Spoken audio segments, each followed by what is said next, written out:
3 តួនាទីប៊ូតុងនៅក្នុងមេនុយ File ប៊ូតុង Save Command រក្សាឯកសារ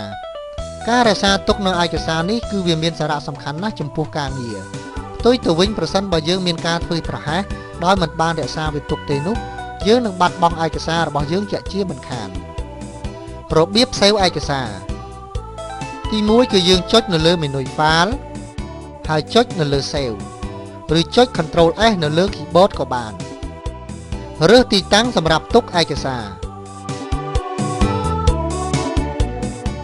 ដាក់ឈ្មោះឯកសារនៅក្នុងប្រអប់ File Name រួចចុចលើប៊ូតុង Save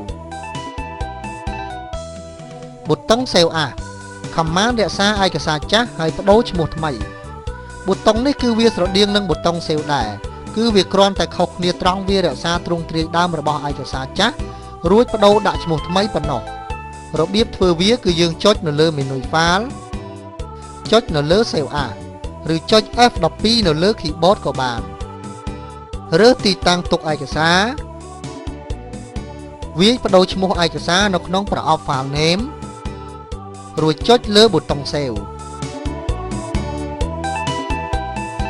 ប៊ូតុង Open Command បើកឯកសារគឺជាប៊ូតុងសម្រាប់បើកឯកសារដែលមានស្រាប់ឬឯកសារដែលយើងធ្លាប់រក្សាទុកម្ដងមកហើយគឺយើងចុចនៅលើ File ហើយចុចនៅលើ Open ឬចុច Ctrl O នៅលើ keyboard ក៏បានរួចរើសយកឯកសារដែលយើងចង់បើកប៊ូតុង Close គឺជាការបិទផ្ទាំងសញ្ញាការងារដែលយើងកំពុងតែធ្វើចោលចុចនៅលើ File ហើយចុចនៅលើ Close ឬចុច Alt F4 នៅលើ keyboard ក៏បានប៊ូតុង Info Command ព័ត៌មានផ្សេងគឺជាប៊ូតុងដែលទាក់ទងទៅនឹងការចាក់សោឯកសារមិនឲ្យគេបើកបាន Password ឬហៅឯកសារដែលយើងមិនបាន save ឲ្យត្រឡប់មកវិញជាដើមប៊ូតុង Reason Command បើកឯកសារដែលធ្លាប់ធ្វើការរួច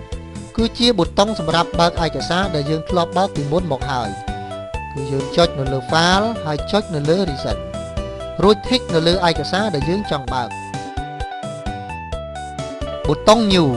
Command បើកឯកសារថ្មីគឺជាប៊ូតុងសម្រាប់បើកសញ្ញាការងារថ្មីមួយចុចនៅលើ File ហើយចុចនៅលើ New ឬចុច Ctrl N នៅលើ keyboard ក៏បានប៊ូតុង Print Command បោះពុម្ពឯកសារជាប៊ូតុងសម្រាប់បញ្ជាឲ្យបោះពុម្ពសញ្ញាការងាររបស់យើងព្រមទាំងមើលទម្រង់អត្ថបទមុនពេលបោះពុម្ព Print Preview